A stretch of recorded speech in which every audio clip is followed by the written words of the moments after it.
Looks like Okay. you're on.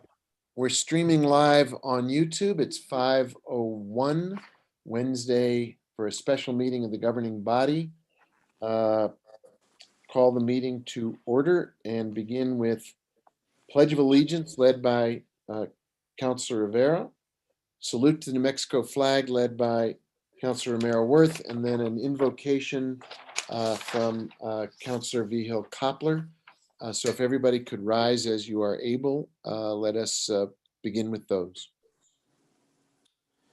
I pledge allegiance to the flag of the United States of America and to the republic for which it stands, one nation, under God, indivisible, with liberty and justice for all. I salute the flag of the state of New Mexico and the Zia symbol of perfect friendship amongst united cultures.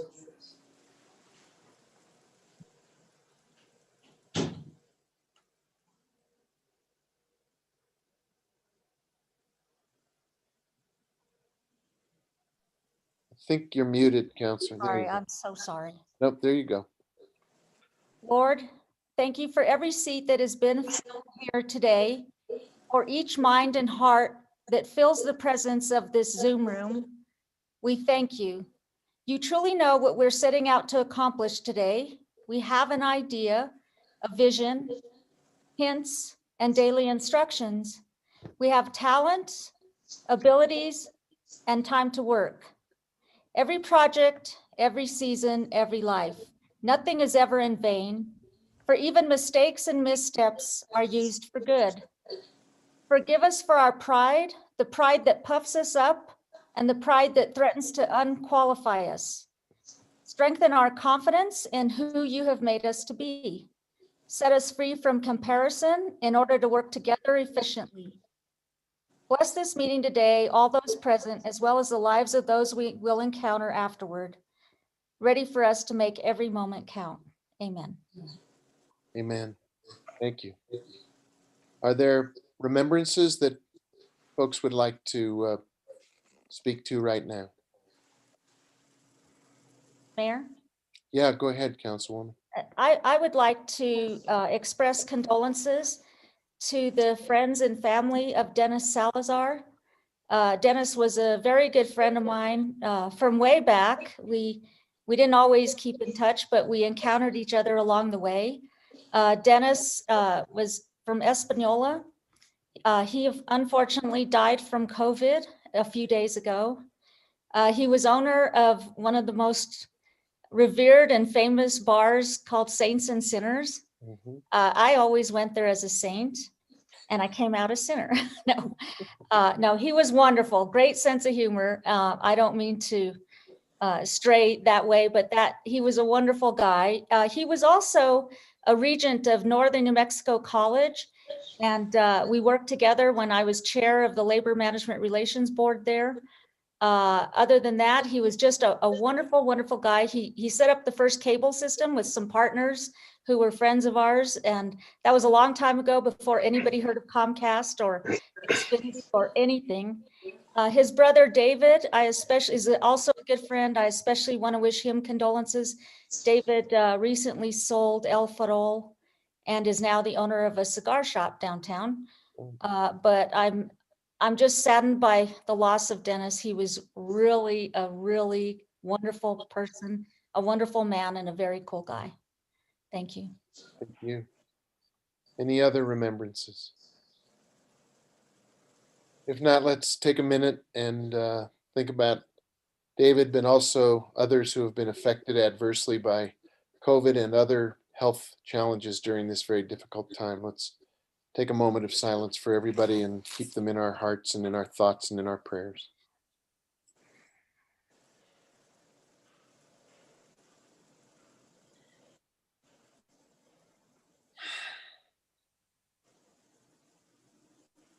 Thank you, everybody.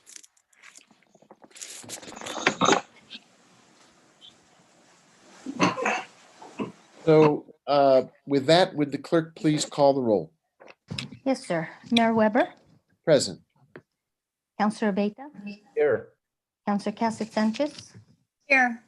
Councilor Garcia, Present. Councilor Lindell, Here. Counselor Rivera, Here. Counselor Romero Worth, Here. Counselor Viejo Coppler, Here. Counselor Villarreal. Present. You do have a quorum present, Mayor. Thank you, Madam Clerk. Yes. Item number 6, approval of the agenda. Is there a motion? Mayor, if I could prior Oh. to, Thank you. I'm sorry. Yeah, there's a correction. You're right. Go ahead. yes, the city manager wanted to withdraw item 7F. And that is a request for approval of budget adjustment resolution in the amount of $50,000 to hire temporary employees to maintain critical city operations. So that will not be up for consideration at today's meeting. Right. So that would be the change on the agenda as amended. Is there a motion? Move to approve as amended. Second. Motion from Counselor Vio Coppler, second from Councilwoman Villarreal. Any discussion? If not, Madam Clerk, can you call the roll, please? Yes, Counselor Beta, Yes. Counselor Cassett Sanchez, Yes. Counselor Garcia, Yes. Counselor Lindell, Yes. Counselor Rivera, Yes. Counselor Romero Worth, Yes. Counselor Viejo Coppler, Yes. Counselor Villarreal, Yes. Mayor Weber. Yes. Thank you. Motion has been approved. Thank you. Let's move to item 7A, and if the clerk could please notice that for us. Yes, so this is going to be a request to publish for a public hearing on December 9th. And this is an amended bill 2020-32. Reads an ordinance amending section 14-6.2 Santa Fe City Code 1987 to adopt by ordinance a maximum of 1,000 short-term rental permits in the city. Prospectively limit the number of short-term rental permits to 1 per natural person. To limit the proximity of short-term rental units. To require a local operator for short-term rental units. To adopt record-keeping and reporting requirements for short-term rental unit owners and host platforms, and to clarify other provisions of the short-term rental ordinance. Amending land use code definitions in section 14-12.1 Santa Fe City Code 1987 as they relate to short-term rental units. Amending the table of permitted uses, table 14-6.1-1 regarding short-term rental units. Amending section 12-2.3 Santa Fe City Code 1987 to clarify that a short-term rental unit is not a group R1 occupancy for fire inspections, and amending section 18-10.4 Santa Fe City Code 1987 to dedicate a portion of the municipal gross receipts tax generated from the rental of short-term rental units to the Affordable Housing Trust Fund. And if there's any questions, we have Eli Isaacson and Sally Paez. Thank you. Counselor Romero Worth, your hand is up. I just, thank you, Mayor, would like to be clear about what this is.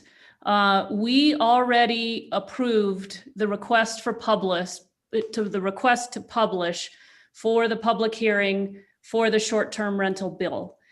This is been captioned to provide notice to the public that there is an amendment being considered, but I want to be clear that amendment has not been adopted by any of our 3 standing committees and is not being offered by the sponsors, which I think this caption is a little bit confusing. And maybe if I could just ask the city attorney's office to validate what I'm saying.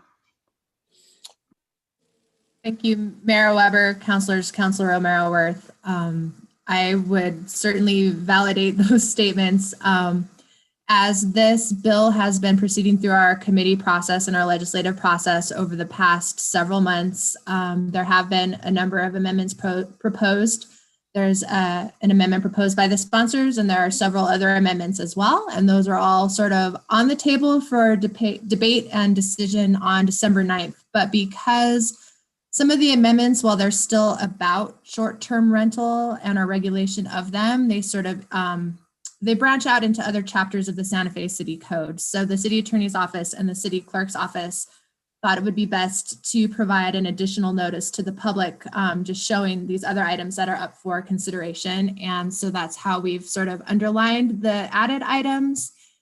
In the future, we can try to find a way. We haven't done this in the past, so we can try to find a way to maybe repackage this in a way that more clearly sort of explains what's going on. But and I can stand for any additional questions, but. Councilor Merriworth, did that respond to your question? Yes, Mayor, and thank you, Sally, for that. I want to be clear that the sponsors of the bill are not offering one of the amendments that's noticed here. And I just want to be clear about that. So thank you. Thank you, Mayor. Any other, we actually don't have a motion in front of us. Maybe we Move should, to approve for public hearing. motion from Councilor Vihel-Coppler to approve it for the hearing. Is there a second? Second. Second from Councilwoman Villarreal. Now, is there discussion pursuant to the motion? If not, could the clerk please call the roll on the motion? Counselor Cassid Sanchez, Yes. Counselor Garcia, Yes. Counselor Lindell, Yes. Counselor Rivera, Yes. Counselor O'Mara Worth, Yes. Counselor Vihel-Coppler, Yes, Counselor Villarreal, Yes. Counselor Beta, Yes. Mayor Weber. Yes, Thank you. The motion has been approved. thank you. Do you want to notice the next item, please? Yes, the next item is item 7B. This is a request to authorize the city manager to sign an amendment to the CARES Act funded contract with Family Independence Initiative to increase the contract in an amount up to $850,000.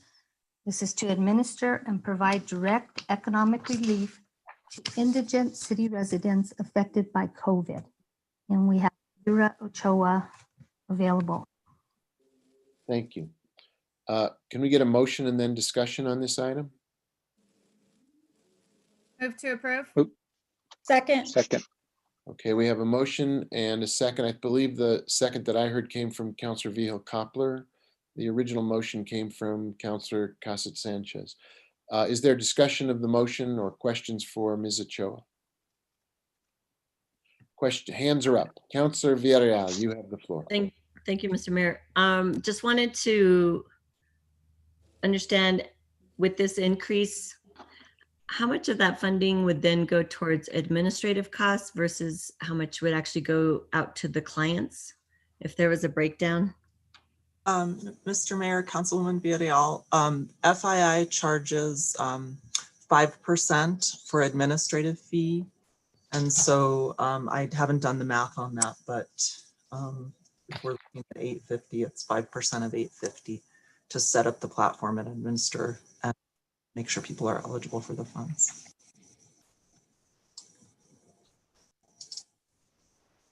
So then that would go specifically for administration, no other indirect costs that we need to know about, and the rest would go to clients? Correct. Okay. And what is that percentage? I'm just curious. 5% really of 850? 42,000? Yeah, it's Okay. 40 and 55? change. Yeah. Okay, that's all I had. Thank you. Thank you. Councilor Cassid Sanchez, you're next, and then Councilor Garcia has his hand up as well. Thank you, Mr. Mayor. I was just hoping to get an update on how many of these funds have already been expended and given out to the community. Has that occurred yet? Sure, Mr. Mayor, Councilor Cassid Sanchez, we have committed the entire contract 1.667. The website where people are referred to went live on Monday. None of the funds have gone out into people's bank accounts yet, but we've received 275 applications in 2 days. And those applications are being reviewed by FII now. And their process is that they can release funds within 3 days of an application being approved. Okay, thank you so much, Kira. I'll just look forward to getting more updates on that as we continue to move forward. I definitely want to make sure that this money gets out into the community. I have no further questions. Thank you. Councilor Garcia, you have the floor. Thank you, Mr. Mayor. And thank you for that update, Kara. That was one of the questions I have. And I guess a follow-up to that is, given that we have a big influx of applications for resources, is $850,000 sufficient amount of resources, or is there more resources that should be allocated towards this? Mr. Mayor, Councilor Garcia, thank you for the question. We do anticipate coming back to this body at the first meeting in December with an additional request. We're doing this very deliberately to gauge how much of the funds are actually being used. And also, it's a natural place for us to sort of allocate unused CARES Act funding generally. And so early December will be, you'll likely see another request for an additional amendment. Right now, we knew, when at the time that I submitted this memo and the amendment, I was secure that we could expend $850,000. And I didn't know that we might have additional funds. And now I think we will. Okay, thank you, Kara. I appreciate that, just because I think it's evidence that there is dire need in our community, and as much resources we can put to support that need, I would fully support. I know that the agenda item 7E got pulled, or 7, I can't remember, 7F, that had the $50,000 for contract support. I would recommend we put that $50,000 in this pot of money as well. But with that, thank you, Kara, for working hard with the community to get this out in the hands of those that are most in need. And it's the unfortunate thing is this virus is here with us beyond December 31st, and the need is not going to stop. And so with that, I would hope that we can begin to start planning how we can sustain some folks that are going to have those resources and after the end of the year, whether we start partnering up with local organizations to continue resources to be supporting those that are in need. But thank you so much, Kara. I appreciate all the effort and all your team for helping everybody in the community. And that's all I have, Mr. Mayor. Thank you, Councilor. Other comments or questions? If not, let's call the roll on the motion, please. Councillor Garcia, Yes. Councillor Lindell, Yes. Councillor Rivera, Yes. Councillor O'Meara Worth, Yes. Councillor Villa Coppler, Yes. Councillor Villarreal, Yes. Councillor Beta, Yes. Councillor Cassett Sanchez, Yes. Mayor Weber. Yes, Thank you. The motion has been approved. thank you. Thanks, Kara. Bring us to the next item then, please, Madam Clerk. So the next two items are dealing with Santa Fe Suites. The first one is request for approval of an agreement between the City of Santa Fe and the Community Solutions Group to use CARES Act funding to finance the Community Solutions Group acquisition of the Santa Fe Suites for the purpose of providing housing to persons impacted by the COVID-19 pandemic in the amount of $2 million. And the second item is request for approval to authorize the city manager to execute an agreement between the City of Santa Fe and the Community Solutions Group to use CARES Act funding to finance the Community Solutions Group's acquisition of the Santa Fe Suites for the purpose of providing housing to persons impacted by the COVID-19 pandemic in the amount of $2 million. So two separate items, there will be two separate votes, and we have Alexandra Ladd and Marcos Martinez available for any questions. Thank you.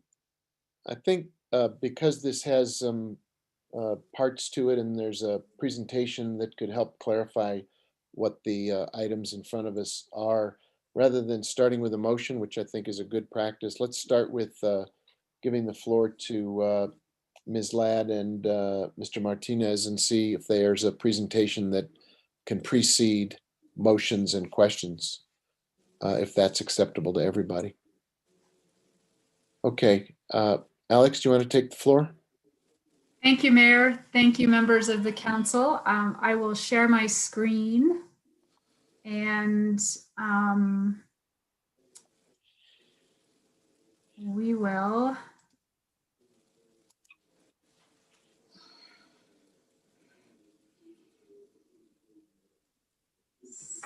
start the presentation.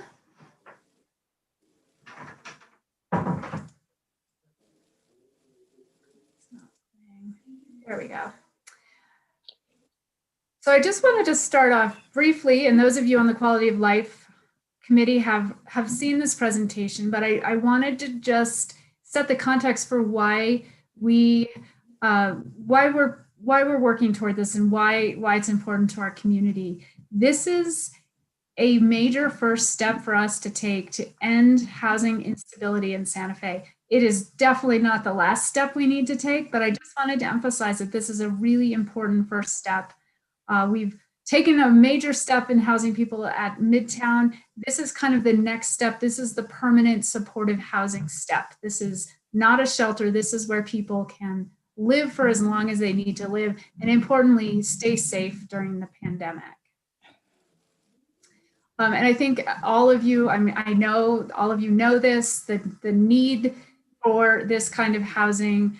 Kira Ochoa speaks eloquently about how the connection between public health and how housing is a social determinant of public health. And all of this is amplified in the current pandemic conditions. I believe you've all seen the presentation by Marisol Atkins, who put together a really amazing report for the Coalition End Homelessness. So we're looking at anywhere between, well, we're estimating a minimum of 350 households who are currently unhoused, some of them staying in motels, which are being paid through various sources of emergency funds, some of them staying at the Midtown shelter, some of them staying in temporary shelters, and some of them staying doubled up in other people's houses. But I want to emphasize that what we're proposing with Santa Fe Suites is not another shelter. This is a permanent supportive housing option.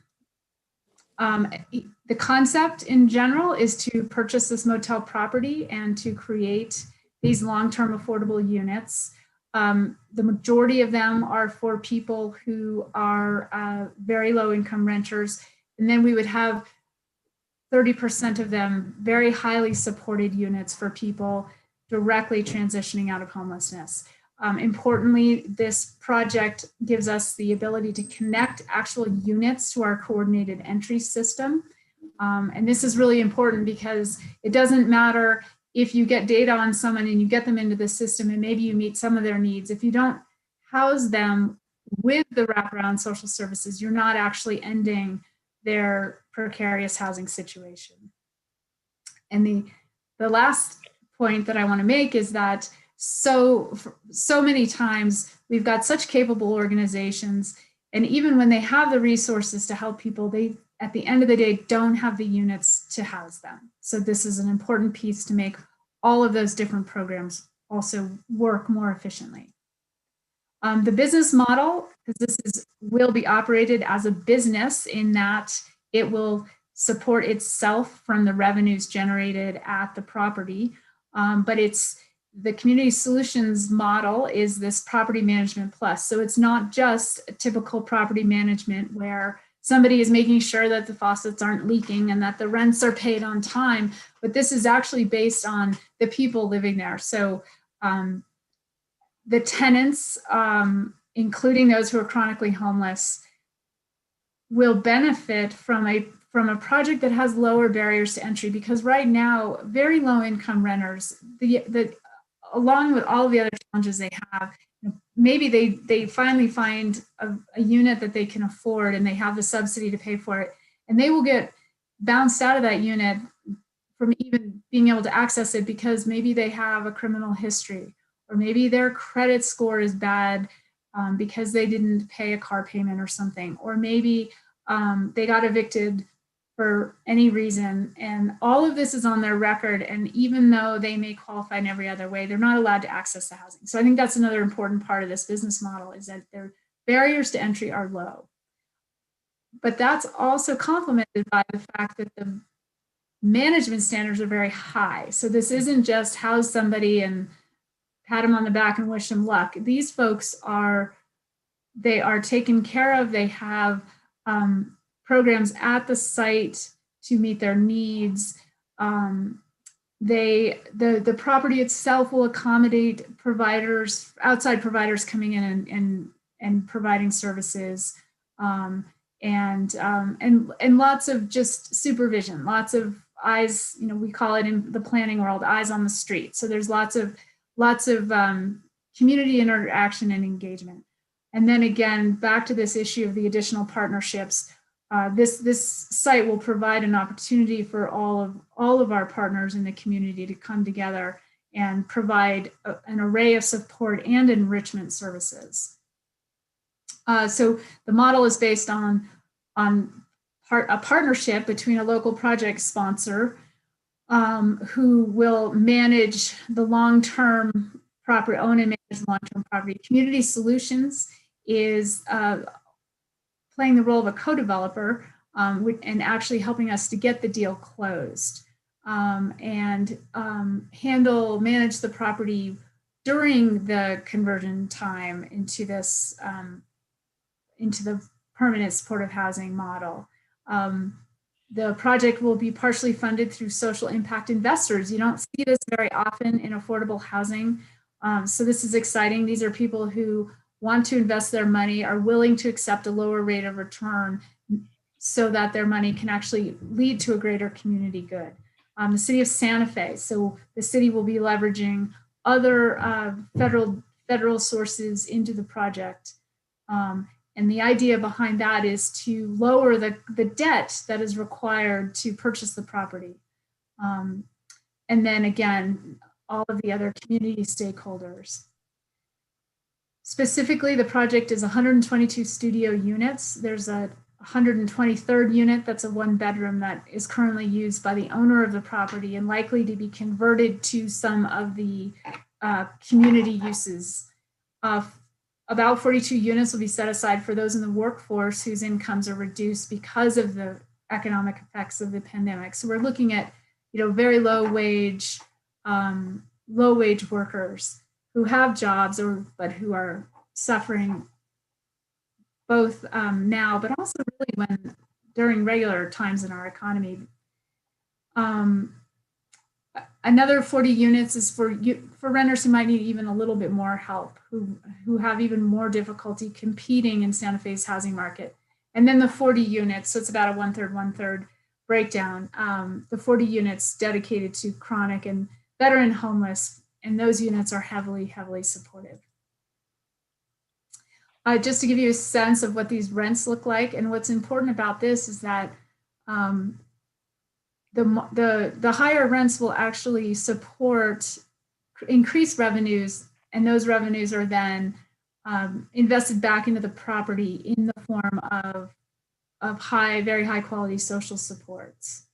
But this kind of gives you a sense of how the dollars will flow through the property. Community Solutions is a highly capable and respected and experienced partner. Thank goodness. They've been wonderful to work with. Here are a couple of their projects. They have several. I encourage you to look at their website. They've done some really amazing work in many very different kinds of settings too. We've got some great supportive housing models in Santa Fe. In fact, probably many of them y'all wouldn't even know we're housing people who need such intensive support services because they function so well. It's the Stagecoach Apartments owned by the Housing Trust is one of them. And Casas Rios, which is owned by St. Elizabeth Shelter, is another project that was formerly a motel and was converted into efficiency apartments. And the folks living there have very high needs. But it's all about how it's managed. So I'm going to turn it over to Marcos at this point to talk a little bit about the agreement that's in front of you. Thank you, Alex. I appreciate that. I've put into the packet the draft form of the project participation agreement. I thought I would just highlight a few elements of that agreement. The agreement isn't finalized yet. We're still communicating with Community Solutions Group, who's the other party to the agreement, getting their feedback, but so far it is substantially in the form that you have before you. The city in this agreement would contribute $2 million in funding for this project. This is on the condition that the closing occur before December 30th, 2020. That deadline is important because it is one of the eligibility requirements for reimbursement of CARES Act funding. Community Solutions Group, CSG, will provide $6 million for the balance of the funds for the purchase of the property. In addition, the agreement requires that the property be put to use. So we have to have tenants, COVID impacted occupants prior to December 30th, 2020. That's also a performance measure. The agreement requires a services plan and annual reporting. If Community Services Group complies with the terms of this agreement and satisfies the performance measures, then beginning on December 30th, 2021, and on each year afterwards for 9 years, 1/10 of the project funds will be deemed discharged and no longer subject to repayment provisions. So they need to perform in order to have the money, the grant forgiven. And in addition, there's a restrictive covenant placed on the property.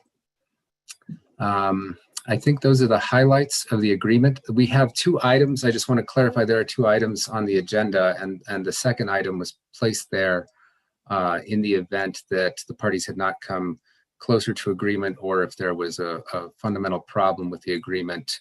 We wanted to have the governing body at least consider the possibility of authorizing the city manager to approve this agreement. But since the parties are close to agreement on, and it is very similar, substantially similar to the document you have before you, the second item is not necessary. And so I just want to make that clarification as well at this time.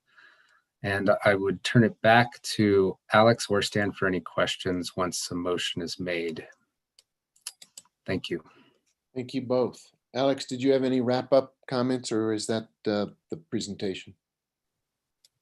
Thank you, Mayor. I think my wrap-up comment is that this is a way to do something new that we haven't tried before, and the way it's structured, it will pay for itself. So this will not require ongoing operating support from the city. Thank you. So is there a motion and then discussion? Can we get a motion on this item? Move to approve. Second. Okay, there's a motion and a second, and now discussion. And I think we have a couple hands up very quickly. Councilor Vihel-Coppler, your hand was up first, and then Councilor Garcia. Thank you, Mayor. I just have a couple of questions. First of all, I really like this project very much, and appreciate all the work that's been done. And I'm thinking it, with everything and everybody so committed, that it will be a success. I was curious, so if I add up the numbers, the actual Santa Fe Suites is 8 million. Is that what the proposal is to pay for that building? Or is there more? Alex, do you have the number? Yeah, Mayor, Councilor Vihel-Coppler, the sales price is 7 million, but the 8 million is because of all of the due diligence and closing costs on top of that.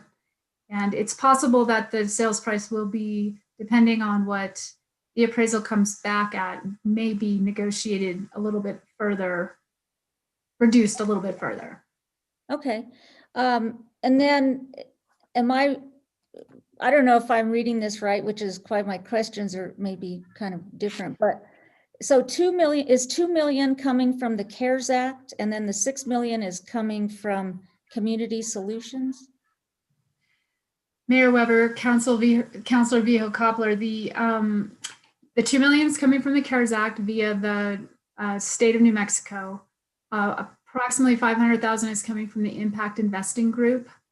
And then we will also likely use some reprogrammed and some more CARES Act funding through our CDBG grant later to help also bring down the required debt for the permanent financing. So it's not, and then some, to get the project closed, it's kind of like when you're building a house, you get a construction loan, and then once the house is built, you refinance it into a permanent loan. So there's a bridge loan here that gets the project closed and up and running, and then it's converted into a permanent loan. So so Community Solutions is more of the some of the bridge financing will come through them, but they're kind of more building the financing stack for us. It's not really for us. We won't own it, but they're building it for the eventual local sponsor. Right. So our 2 million will just kind of go in the pot. And then the purchaser is actually going to be Community Solutions? Mayor Weber, Councilor Vihel-Coppler, that's correct. For the purposes of getting the project closed and being able to deploy those CARES Act funds, Community Solutions will be the initial owner. And that's why by the 30th, right? Because, or 30, I think it's 30th. That way those funds don't go away. Correct. Okay. So somewhere in here, there's something about 10 years. Is that kind of a transition period after the 10 years in that? I think it's the project participation. Then we're out. I mean, we're still interested, but we're out of the agreement. Is that right? Mayor Weber, Councilor Vihel-Coppler, the idea is to allow the equity to convert to the project. So that way, by the time that 10 years is up, assuming that the operators are compliant with the terms of the agreement, that equity belongs to the project and belongs to the project owner. Okay. And then are any of the Midtown residents moving or projected to move into this, or are we still going to be with the same activity at Midtown? Mayor Weber, Councilor Vihel-Coppler, that is one of the roles this project is expected to play as an off-ramp for some of the people staying at the Midtown shelter. I don't think we would be able to house all of them, but we have been reducing the population at the shelter in anticipation of needing to find a permanent housing solution for a lot of the people living there. Okay. And then I was curious about the termination clause of the project agreement, participation agreement, because it seems rather not very tight. It says that I guess either party can terminate at any time. There's not even like 30 days notice in here or anything like that.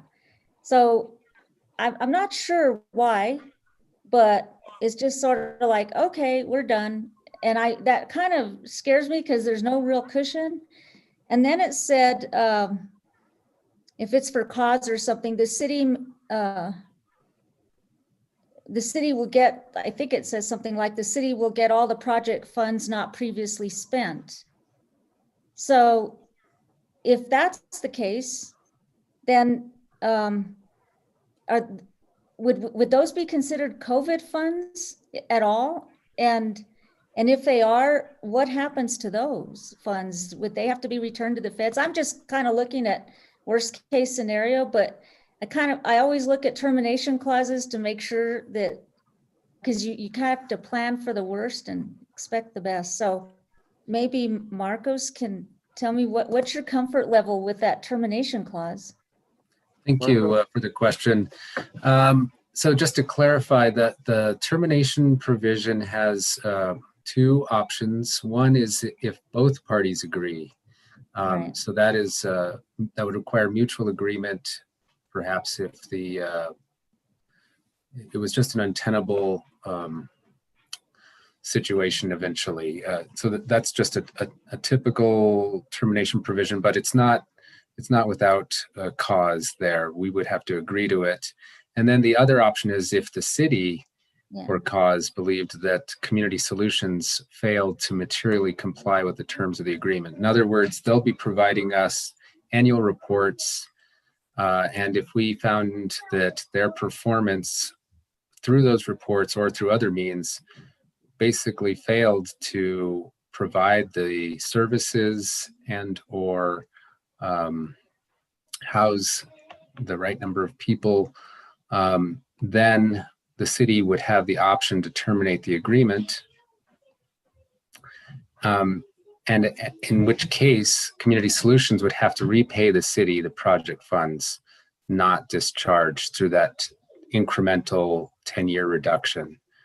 Those funds, when repaid, I don't believe would be CARES Act, would not return to the federal government. So what will happen under this situation is that the city will be seeking reimbursement from the state for this $2 million expenditure. And we will be submitting that reimbursement. And the reimbursement should be processed in December, January, depending on when the closing occurs. So we will then receive that money back, which makes the city whole. At that point in time, the funds would be considered to be expended.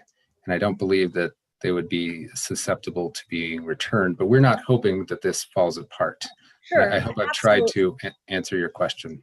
I know, let's just, I'm certainly one who would want to keep positive about it, but I just wanted to make sure I understood this because it just didn't seem, the termination at any time, even if it is by both of us, it's kind of different, but the project, they would have to reimburse us the project funds not previously discharged.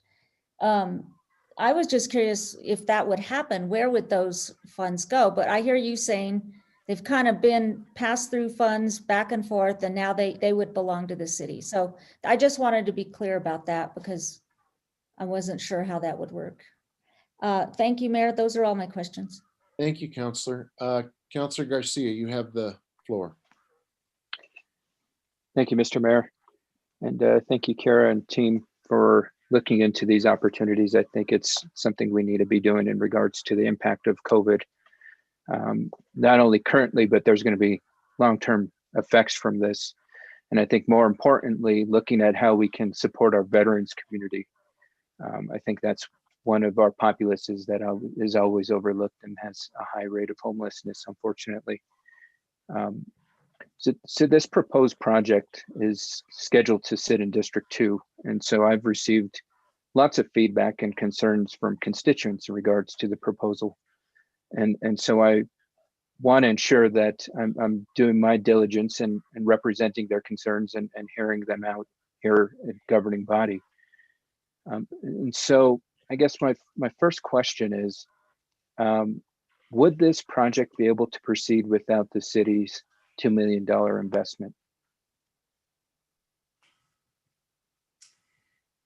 Mayor Weber, Councilor Garcia, it would take a lot longer to get closed, most likely, because it would require more fundraising to secure actual equity for the project, because the model won't work if there's more debt. So the idea that using the CARES Act funds, it's a little bit opportunistic because we've been working on this project from before we knew we had CARES Act funds, but this was a way to create instant equity for the project.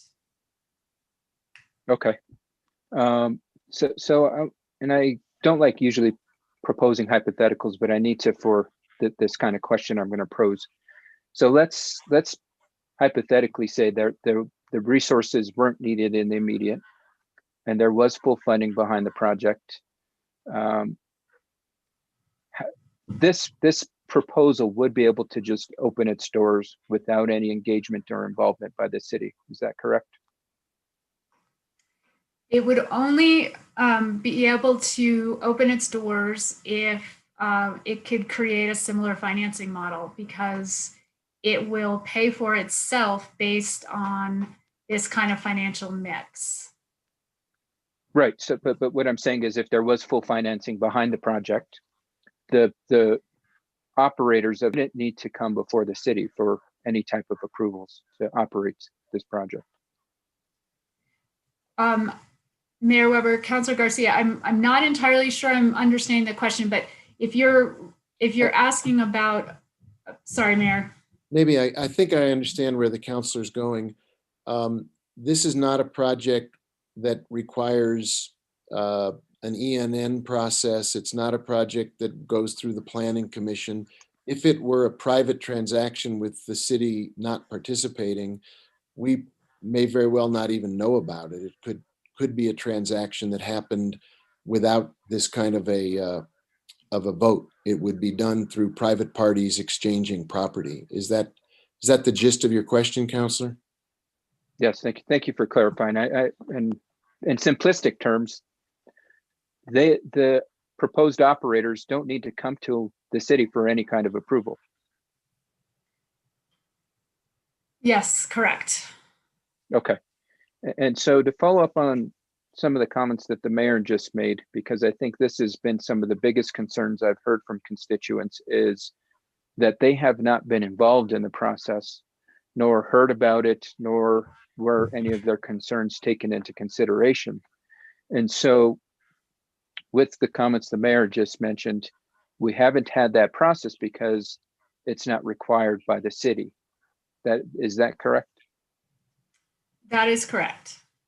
Okay. My question is, given that we are a partner in this, and ultimately the community is a partner of ours as well, and I understand that time is of the essence, but my question is, why wasn't there any planning or preparation to engage the community, inform the community, get community feedback on the matter? Or if there is plans, can you let me know what plans might be in place to engage the community? Mayor Weber, Councilor Garcia, we've been working with the community partners for over a year and with Community Solutions. This property serves as a model to do this again. So there wasn't, as the mayor alluded to, this is a private transaction. The city's involvement is to act as a pass-through entity to deploy these emergency funds that we have at our disposal.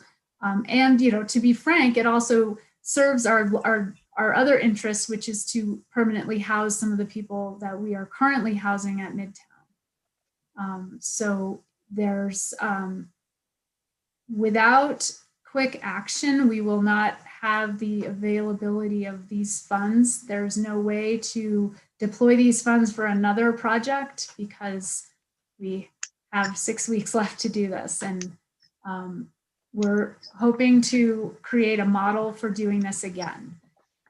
This is a really great example of a lot of different parts of our community coming together, both private investors and nonprofits, as well as conventional banks. So, we're trailblazing a little bit here, but we are moving quickly, and I understand why people feel like it's too quickly. Right, and so you mentioned community partners, but I just want to clarify, there was not community member participation, there was not constituent participation, any citizen feedback into the proposal. Mayor Weber, Councilor Garcia, that's correct, but it's the same situation if this hotel owner had sold this property to another hotel owner. You wouldn't have asked the neighbors if they minded, it's a private transaction, so. I completely understand that, Ms. Ladd, but I think the concern is that we are a partner in this, and I think we need to be proactive in the sense that we should be engaging the community to appease any concerns that might be had. I know that this is a faster than we would like process, but I still think there is sufficient time to at least notify the community, because it was probably at least a month ago that we were brought forth this proposal when there was the initial CARES Act proposal made. And I know that I was made aware of it, and obviously the broader community didn't see those finite details that this had been in the works. But what I would like to ask, that if this is a model and we look at doing something like this in the future, even if it doesn't require an E&N, we should be proactive and engage the community. We should show that we are good stewards of the community and say, look, this is what's happening. This is how it might impact you. What are your concerns? I think that's our duty as the city government. So with that, my next question is, were there any other properties that were considered for this location? Mayor Weber, Councilor Garcia, several other properties are under consideration by a group that's being organized by the Ancorum Foundation to do exactly this, house folks who are either experiencing homelessness or precariously housed presently.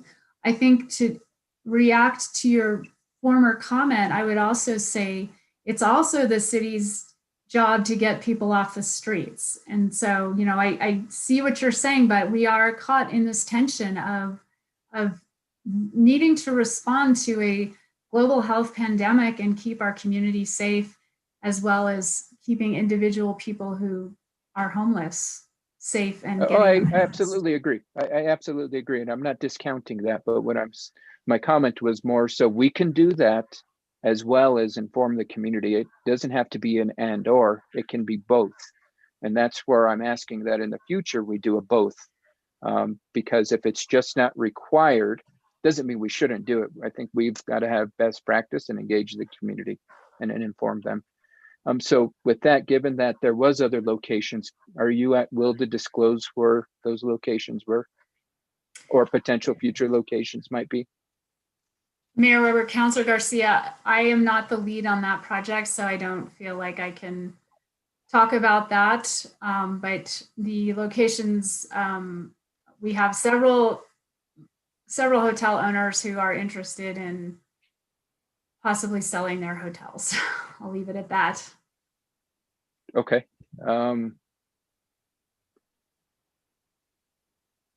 I guess next question I have, I know that I think it was 40 of these apartments or suites are slated for usage by homeless veterans.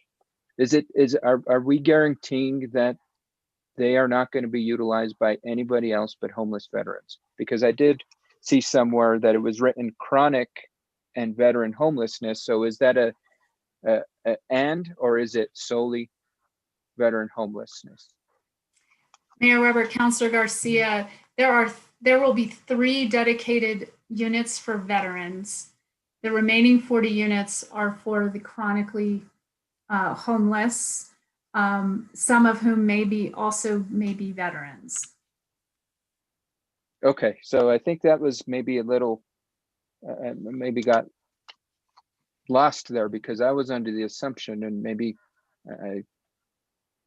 I don't know, but I thought it was 40 units solely dedicated to homeless vets in the city.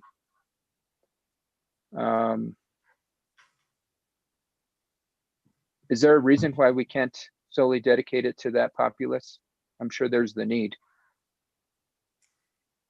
Mayor Weber, Councilor Garcia, we've actually, under the leadership of the Coalition to End Homelessness, we have achieved functional zero for veteran homelessness in Santa Fe. And that, what that means is any veteran who is accessing services is able to be housed within a certain amount of time. I think it's 30 days. So yes, there is certainly an ongoing need to house veterans, but I actually don't think we would be able to fill 40 units with veterans. The veteran population actually is better resourced than most homeless folks. And there are specific housing vouchers reserved just for veterans. So that is why 3 of the units would be dedicated to the veteran population who have the specific vouchers, but the project can house more veterans if they meet all of the other eligibility criteria. Okay, thank you. I really appreciate that clarification because and so last, I know that Councilor Behill-Coppler mentioned about termination clauses. So should something happen at this location that we don't agree with, we can inform the operator we're backing out. So let's say, and this is very much a hypothetical date, but February 1st, we don't like the way operations are going, we can say it's done. We're pulling out, and they would have to reimburse us the resources that have been allocated thus far. Marco? I think we would have to, in order for us to require them to reimburse the city, we would have to terminate the agreement for cause. And so that would mean that they had failed to perform one of the measures under this agreement, whatever, such as they are identified, which is to provide a certain number of residents, a services plan, management, a tenant mix, operation of it. If they failed to do that, and that's where I think it would be difficult to terminate so quickly, because I don't think we'd have enough time to know that they had failed to perform materially. But let's say after a year, we could terminate it, because by then we would know that they had not performed satisfactorily, in which case they would have to repay the funds under the terms of the agreement. Okay. And so, Marcus, quick question. Who would terminate the agreement? Would that come from your office? Would that need to go back to governing body? Who would be the body that makes that final decision? Well, with such an important agreement, I would imagine that we would want to certainly seek the informed consent of the governing body for this amount. Okay. Mayor Weber, Thank you. Marcos, Councilor Garcia, I definitely agree with that. We would come back to the governing body. Okay. Thank you. I just wanted to, I thought that would be the case, but I wanted to confirm that. That's all the questions I have, Mr. Mayor. I just want to, if anything, maybe encourage Ms. Ladd to, I know that we've got 6 weeks before the resources got to get out the door, but if we could potentially organize some type of community discussion on the matter, because I think there is a lot of misperceptions in the community, and that's where a forum like that can help and appease some of the concerns that the community members have. I'm more than happy to work with you in that, because I think, as I mentioned earlier, it's something that we as a city should be proactive in regards to engaging our community members. But with that, Mr. Mayor, I don't have any further questions. Thank you, Councilor. Councilor Romero Worth, your hand is up. You have the floor. Thank you, Mayor. And I too have some questions about this. Again, this project is in District 2, and we have been getting emails about it, and I have been engaging with those constituents who have questions to help them understand what this project is, and to be clear what it isn't, which is another homeless shelter for the city. Ms. Ladd, can you talk a little bit about why this is an ideal property? Some of the attributes it has that have made this something that will make this a successful situation, and why it's scored high as in terms of being a good place to do this kind of a model. Mayor Weber, Councilor Romero Worth, there's actually so many reasons why this is a great property for this. The actual physical attributes of the property, the units are set up for extended stay, so they're fully furnished. They have kitchenettes, they have beds, they have all the kitchen utensils that you would need. The location is very accessible to all sorts of services, schools, transit lines. A grocery store is literally a block away. So that's another important attribute. And last but certainly not least, the seller is motivated to sell his property so that it can be used in this way. He really he saw the value in using a property for permanent supportive housing for people who are currently precariously housed or not able to compete in the marketplace or actually chronically homeless and transitioning out of homelessness. And the property itself is in good condition, so it won't, you mentioned kitchenettes, so it's already sort of set up to be kind of a small studio apartments, but also it's been well kept, well maintained, it's in good condition. That is correct. Okay. I had a couple of emails that suggested property values might go down with this kind of a model. Is there any assurance or any studies or anything you can comment about how this could affect the neighborhood? Mayor Weber, Councilor Romero Worth, yes, all of the social research and the housing research shows that affordable housing only brings down property values when two things happen. One is that it's not properly managed, and two, that it's not properly maintained. So in this case, because the higher standards of management are actually built into the financing model, and that the social services come with the units, we know that that won't be an issue. And because some of the units are also close, I won't say market, but they're closer to market rate rents for market renters. There's no financial incentive not to maintain the property because it still has to compete in the marketplace for those renters. So that's a couple of things right there. I think also, what was the other issue about property values? The past experience with Community Solutions Group. So they've got numerous properties around the country that they've either assisted a community the way they're assisting Santa Fe to put into service a property, or they've continued owning a property, is that their ownership of the property actually improves the property.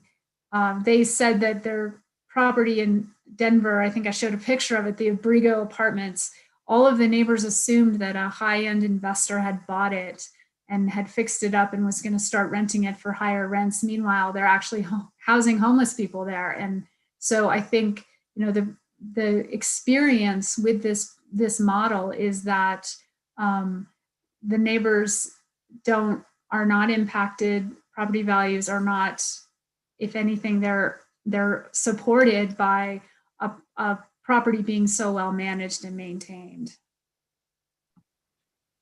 Okay, thank you, and Mayor and Ms. Ladd. Also, there's been some concern and I think some confusion, again, that this is a homeless shelter and that the people who will live here will be loitering, for lack of a better word, in the parking lot. And, maybe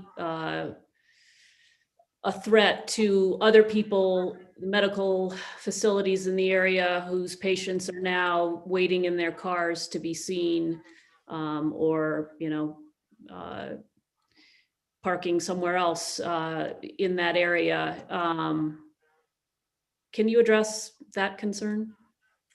Mayor Weber, Councilor Romero Worth, I think, and I don't mean to sound flippant about it at all, but I think when somebody has their own apartment where they could lie on a comfortable bed and watch TV or hang out with their neighbor, there's not a lot of incentive to loiter in a parking lot.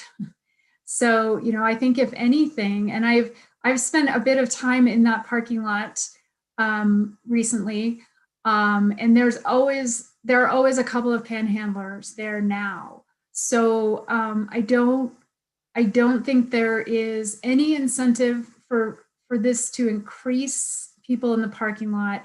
I think that it may actually help a little bit. What was the other thing I was going to say about that? I don't remember. It'll come back to me. No worries. If it does, please just offer it. Mayor and Ms. Ladd, also got an email. Somebody thought that we were moving people with COVID into these apartments. And we therefore, weren't going to be able to keep them contained in their apartments with COVID. I don't know, can you comment on that? I mean, we certainly can't guarantee that nobody, COVID's everywhere right now. Can't guarantee there won't, people won't get COVID, because we can't guarantee that for anybody. But we are not moving, this is not being built to house people who are COVID positive, I guess is the distinction. Mayor Weber, Councilor Romero Worth, that is correct. To the extent that somebody who is housed there may be positive with COVID, this provides a place for them to be safely quarantined that they probably don't have now. So, at the end of the day, it's probably better for the community health to have units like this. But I think to the point that you started off with, right now, we can't, nobody's telling me I can't leave my house to go to the grocery store, and I'm just as much at risk of getting it or spreading it going to get groceries. So it's, it's very, very tricky, but that's certainly not the primary focus here. Oh, and the other thought that escaped my mind is that we already have some folks who are being assisted through emergency funds who are housed at the property right now. So, and over the years, several of our homeless shelters have housed people at Santa Fe Suites. So it's not, this is not, this is continuing the use of the property to some degree, the way it's currently being used. Okay, thank you. I hear what Councilor Garcia is saying. There was no public hearing on this. There wasn't a public meeting because there's no land use decision that we're being asked to make. And so there was no requirement for an ENN. I will say that the Quality of Life Committee did hear a presentation given by you, which was picked up by the local newspapers, one more quickly than the other. So there has been certainly some information about this out in the community. I did offer to meet with one of the surrounding neighborhood associations, and that offer is still standing. The date that we had initially picked didn't work on their end, and waiting to hear back about a different date. And certainly Councilor Garcia, when that date that they're available, I know that we'll certainly let you know, and the staff, and so that we have all the folks there who can provide the information and answer the questions. But this is certainly another opportunity for us to get the information out again about what this project is and what it's not, and the value it has to our spectrum of housing that we're trying to provide in this city, which is very challenged normally, and with COVID and the pandemic, even more so. So thank you. That's all the questions I had, Mayor. Thank you, Councilor. Are there other questions or comments for Ms. Ladd or for Marcos? Marcos, can you clarify for me? We do have 2 items on the agenda, and the clerk noted that we would need to have independent votes on the 2 items. Are you suggesting that we're now down to 1 item and not 2? That is correct, Mr. Mayor.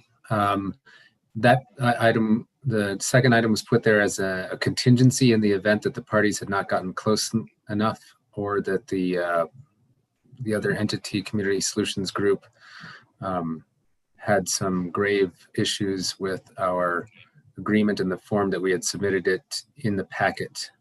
So it was really just a timing issue. Okay, so it's on the agenda, but I don't know, do we have to vote to suspend not voting on it, or because we did approve the agenda as amended, and that was part of the agenda that we adopted? I'm watching the city attorney shake her head. Mayor Weber, members, I think you could, yeah, vote to withdraw it.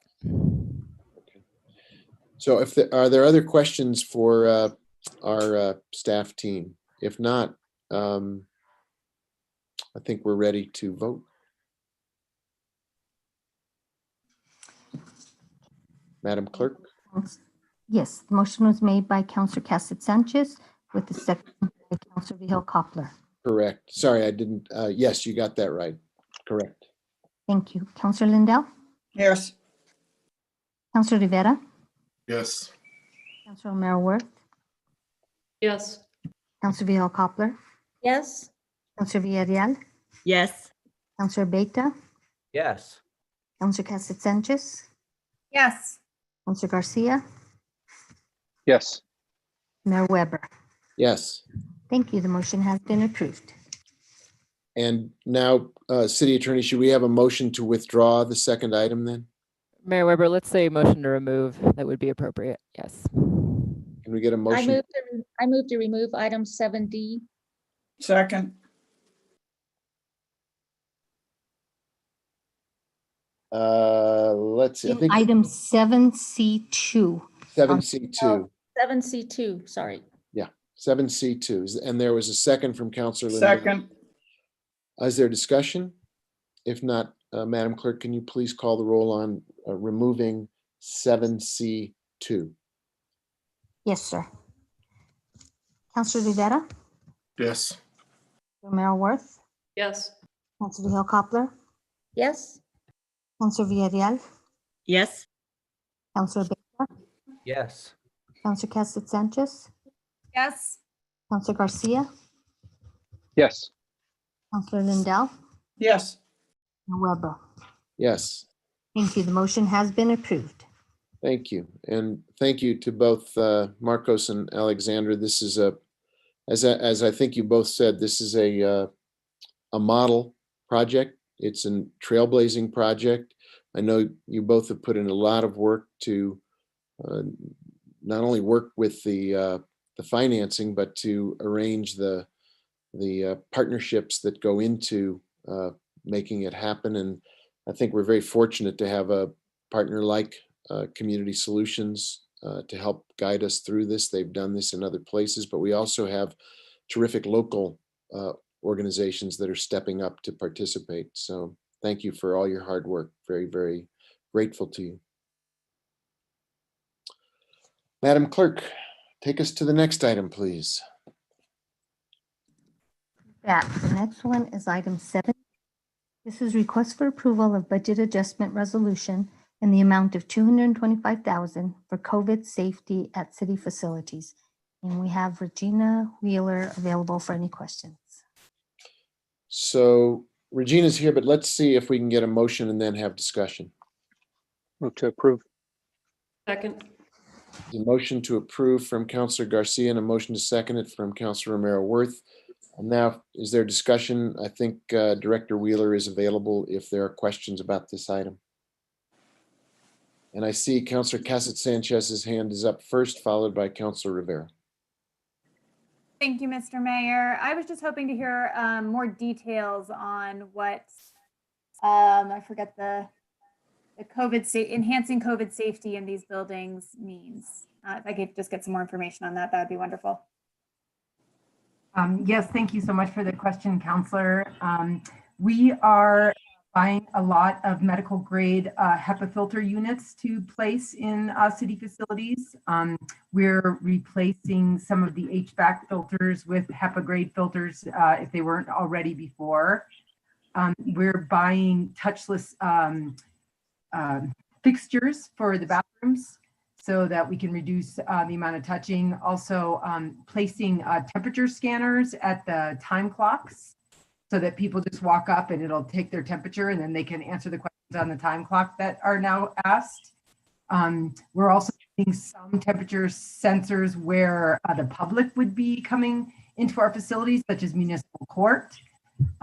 We're buying additional fogging units. Municipal court would like to have their own, and there's a number of places.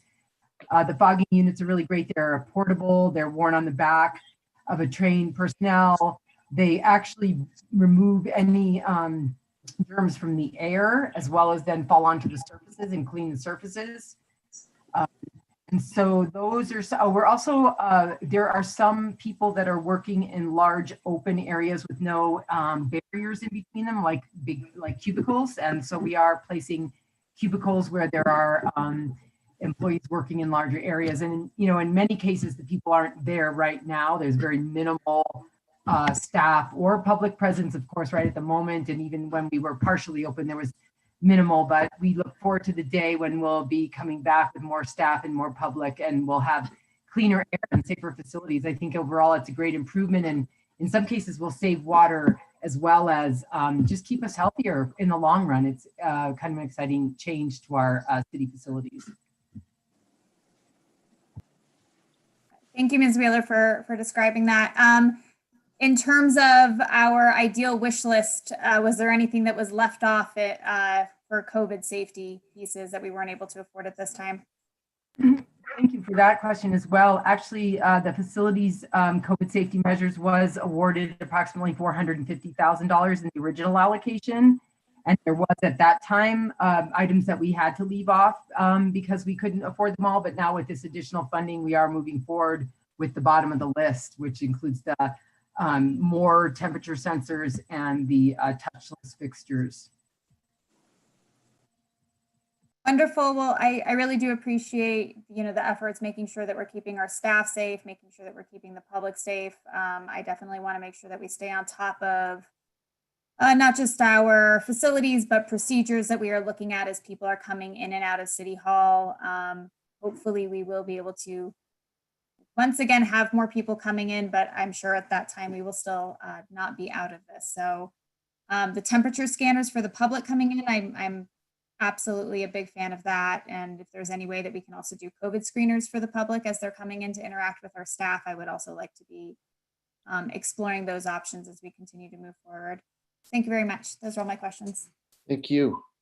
Councilor Rivera, you had your hand up and then it came down. Did you want the floor? No, same question that Councilwoman Casas Sanchez had. So my questions have been answered. Okay, thank you.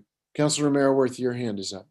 Just a quick question. Any UV lighting on your wish list or in this particular purchase?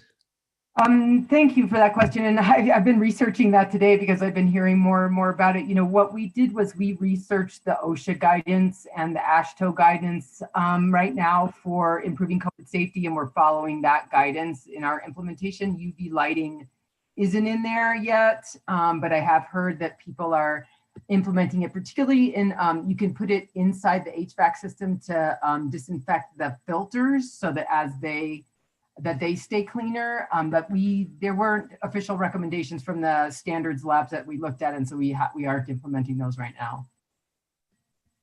Thank you, and thank you, Mayor. Okay, other questions for Director Wheeler? Other discussion? If not, Madam Clerk? Councilor Romero-Worth, Yes. Councilor Beal-Coppler, Yes. Councilor Villarreal, Yes. Councilor Baker, Yes. Councilor Casas Sanchez, Yes. Councilor Garcia, Yes. Councilor Lindell, Yes. Rivera, Yes. Mayor Weber. Yes, Thank you. The motion has been approved. thank you. Thank you, Director Wheeler. Madam Clerk, can you bring us to the next item, please? Yes, the next item is request for approval of budget adjustment resolution in the amount of $240,000 for PPE, supplies, and equipment for fire department's COVID response efforts. And we have Fire Chief. Thank you. Let's continue with our process, get a motion in a second, and then have questions. Move to approve. Second. Councilor Beal-Coppler has moved to approve it, and Councilor Garcia has seconded it. Chief Babcock is here. Are there questions for Chief Babcock about this item?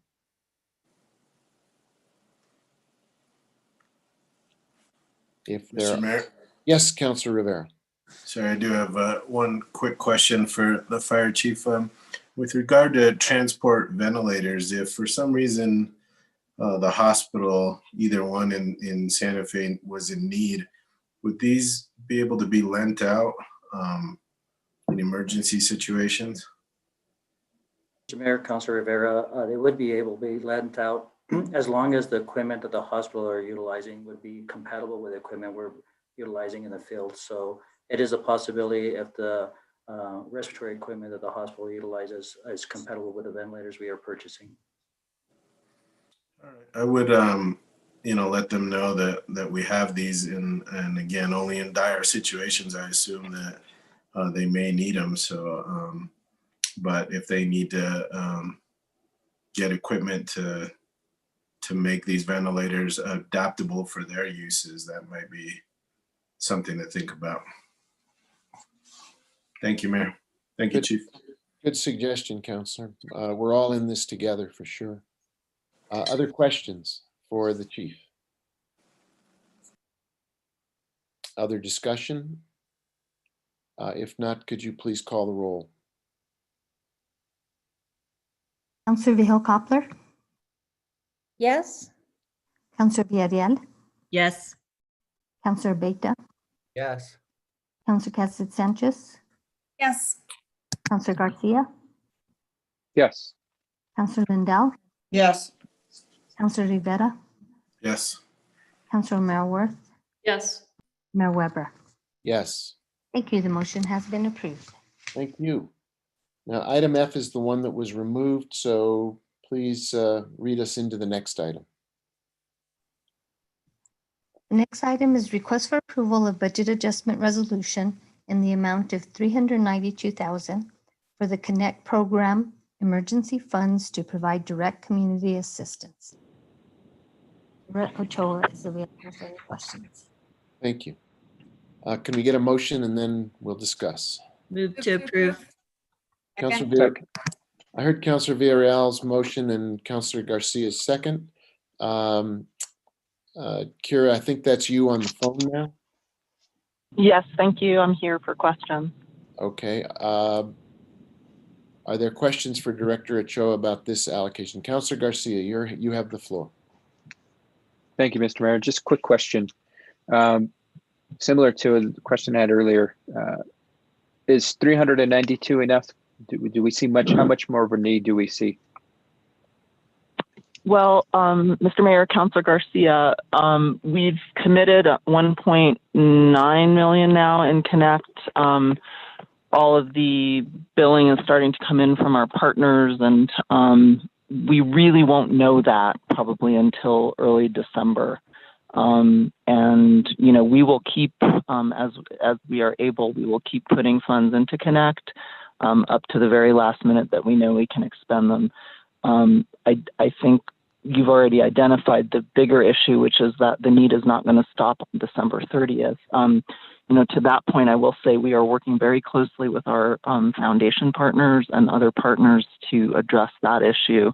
But we're just going to have to keep making adjustments probably as we go all the way down to the end of the CARES Act deadline.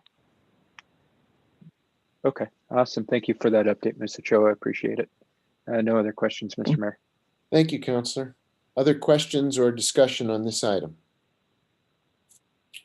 If I see no hands, could the clerk please call the roll? Counselor Villarreal, Yes. Counselor Beta, Yes. Counselor Cassett Sanchez, Yes. Counselor Garcia, Yes. Counselor Lindell, Yes. Counselor Rivera, Yes. Counselor O'Meara Worth, Yes. Counselor Vihel Coppler, Yes? Mayor Weber. Yes. Thank you. The motion has been approved.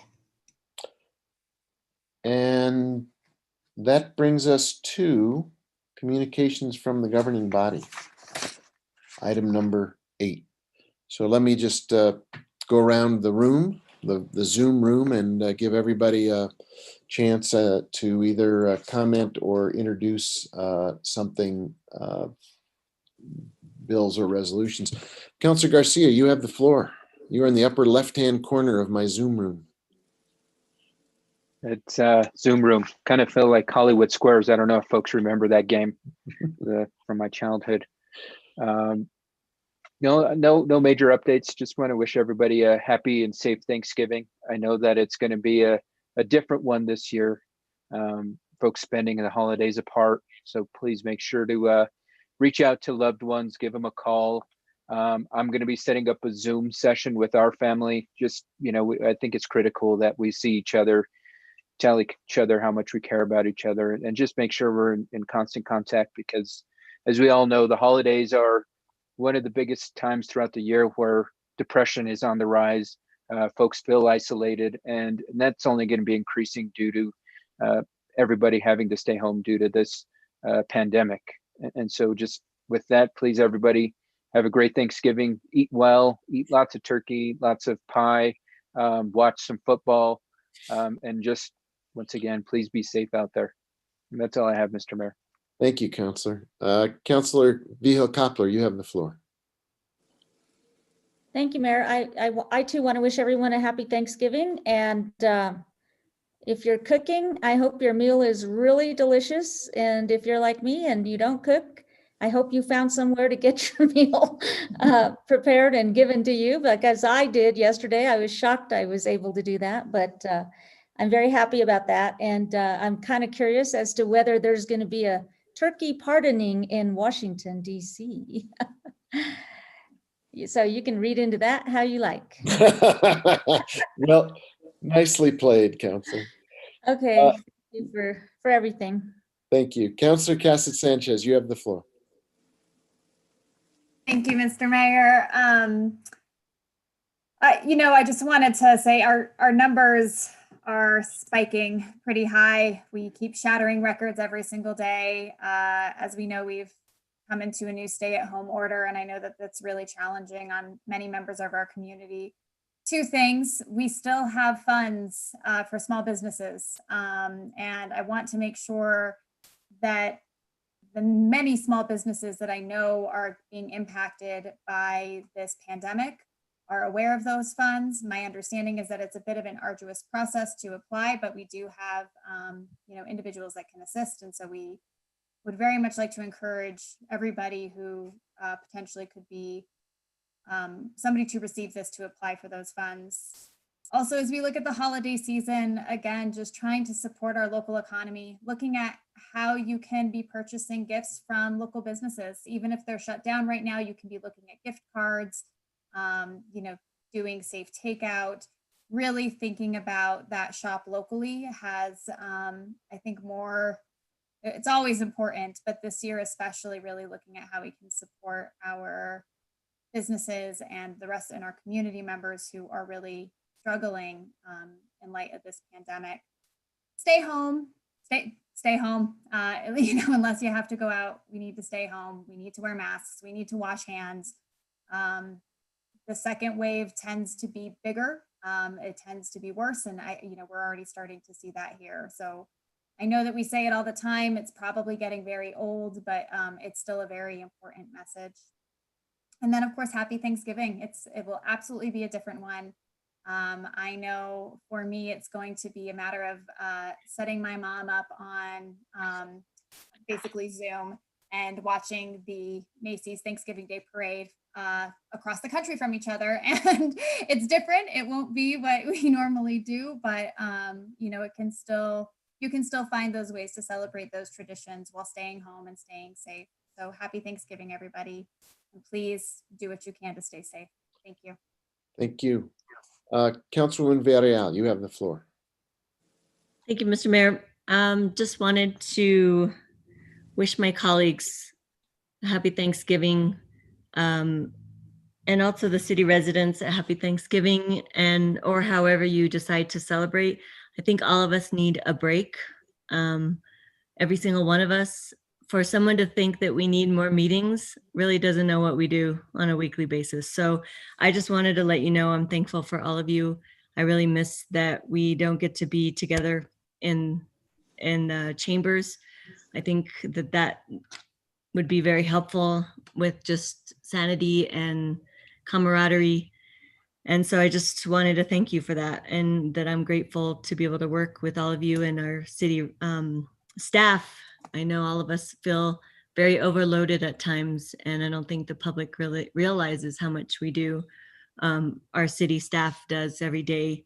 And so I just wanted to let you know I'm grateful for all of you, and I appreciate all of you, even though, we don't always agree on things, but I think we do have respect for each other. So thank you for that. And just wanted to co-sponsor what Councillor Romero Worth is going to be introducing tonight. Thank you. Thank you both. Thank you very much. Councillor Lindell, you have the floor.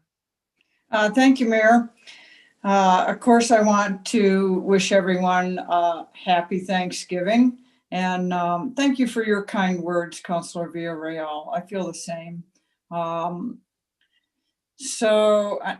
I really like Councillor Vigil Koppler's pardon concept, pardoning the turkey. Yeah, I can't wait about that. But important day at our house. I want to wish my terrific other half a happy birthday. So thrilled. We've had a big year. She got a new back this year. Pretty thrilled about that. And we were laughing today. We're both rocking the double-digit age. I'm rocking 66 and she's rocking 77. So dang, let's get those casinos open. We got work to do.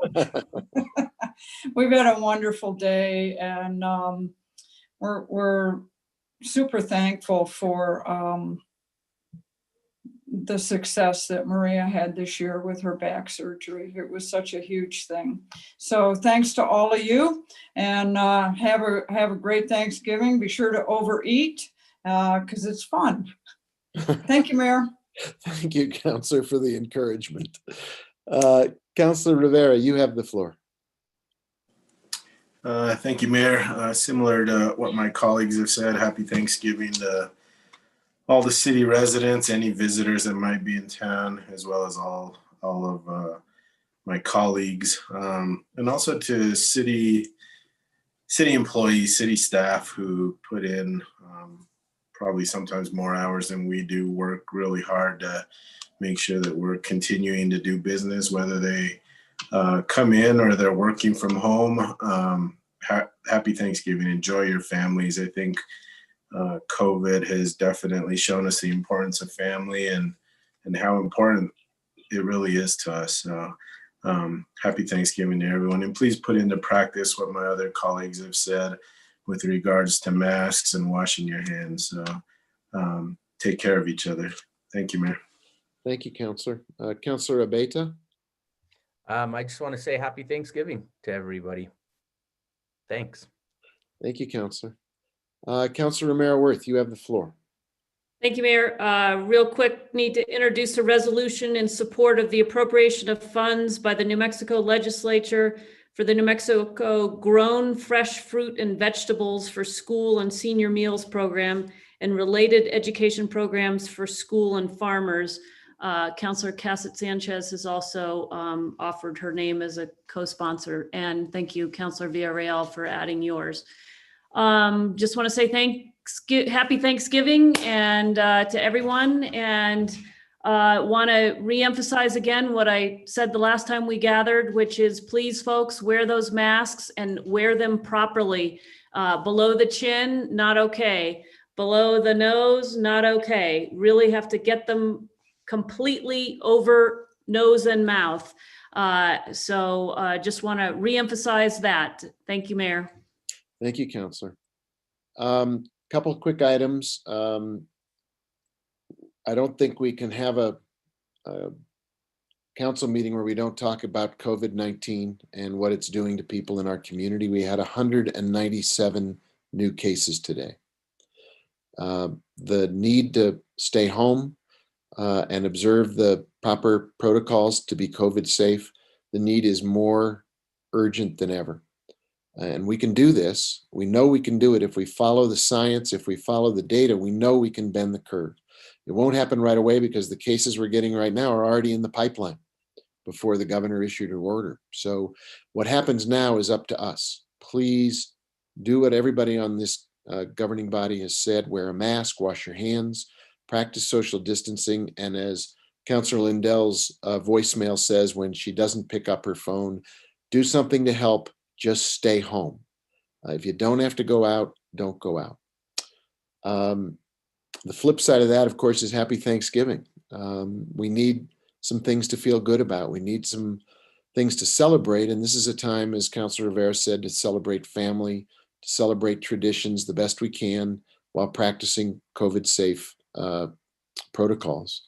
A great big thank you to our community services senior team who delivered, I think, about 1,000 turkey dinners today to seniors who are at home and need something to feel good about for themselves. Thank you for making those deliveries and bringing turkey and Thanksgiving into the homes of Santa Fe seniors. Pay attention, there will be a virtual plaza lighting ceremony the day after Thanksgiving. It'll be virtual.